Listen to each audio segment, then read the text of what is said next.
ლეონარდო და ვინჩიმ პირველი ტანკის მოდელი მე-15 საუკუნეში შექმნა.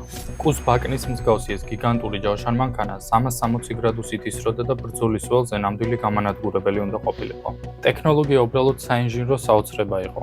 გარედან მას ხისა და ლითონისგან დამზადებული კუსებრი ფორმის დახრილი ფარი ჰქონდა, რომელიც მტრის ქვებსა და ჭურვებს აისხლებდა.